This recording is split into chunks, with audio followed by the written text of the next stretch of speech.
नमस्कार, बहुत स्वागत है आप सभी का। आप मुझे न्यूज़ 18 के डिजिटल प्लेटफॉर्म पर देख रहे हैं। मैं हूं आपके साथ जया मिश्रा। अमेरिका के सबसे एडवांस माने जाने वाले F-35 फाइटर जेट प्रोग्राम पर बड़ा तकनीकी संकट खड़ा हो चुका है।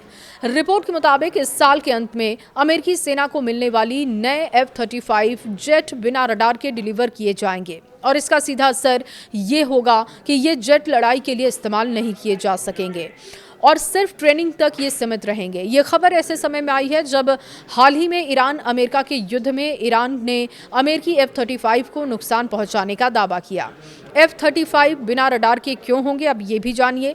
दरअसल समस्या नए APG-85 रडार से जुड़ी है, जिसे F-35 के अपग्रेडेड वर्जन के लिए तैयार किया जा रहा है।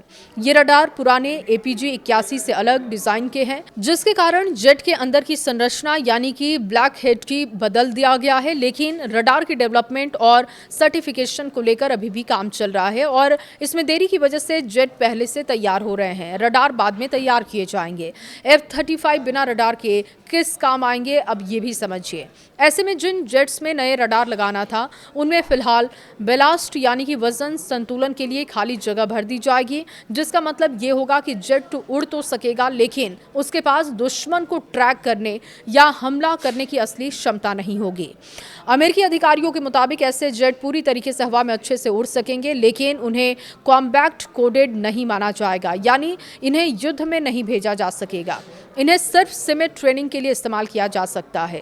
सशस्त्र सेवा सामरिक वायु और भूमि बल उप समिति के अध्यक्ष सांसद रॉब वेटमैन ने पुष्टि की है कि नए विमानों को रडार के स्थान पर बेलास्ट के साथ डिलीवर किया जाएगा, ताकि ये सुनिश्चित किया जा सके कि जेट उड़ान भरने योग्य है। और सबसे पहले अमेरिकी मरीन कॉर्प्स को ऐसे F-35B जेट मिलने की उम्मीद है। इसके बाद एयरफोर्स और नेवी के F-35A और F-35C वर्जन को इसी समस्या से प्रभावित ये रह सकते हैं। अगर रडार में देरी जारी रही तो आने वाले 2 साल में 100 से ज्यादा जेट बिना रडार के डिलीवर हो सकते हैं। F-35 प्रोग्राम पर कैसे सवाल उठे, अब ये भी आपके सामने रख रहे हैं।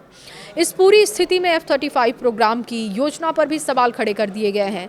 जानकारों का कहना है कि जेट और रडार के विकास को एक साथ चलाने का फैसला जोखिम भरा था। अब इसका नतीजा ये हो चुका है कि सेना के पास जेट तो होंगे, लेकिन वो असली लड़ाई के लिए इस्तेमाल नहीं हो सकेंगे और ना ही उसको वैसे डिजाइन किया जाएगा। जानकार ये भी बताते हैं कि F-35 जैसे स्टेल्थ जेट के लिए रडार बेहद अहम माना जाता है और इसके बिना जेट करीब करीब आधा हो जाता है। हालांकि इसमें अन्य सेंसर डेटा लिंक सिस्टम होते हैं, लेकिन वो रडार को पूरी भरपाई नहीं कर सकते। और इस बीच लॉकहीड मार्टिन ने कहा कि वो सरकार के निर्देशों के अनुसार जेट डिलीवर कर रही है। रडार की जिम्मेदारी सरकारी एजेंसियों की है, जिस पर वो काम करती हुई देखी जा रही है।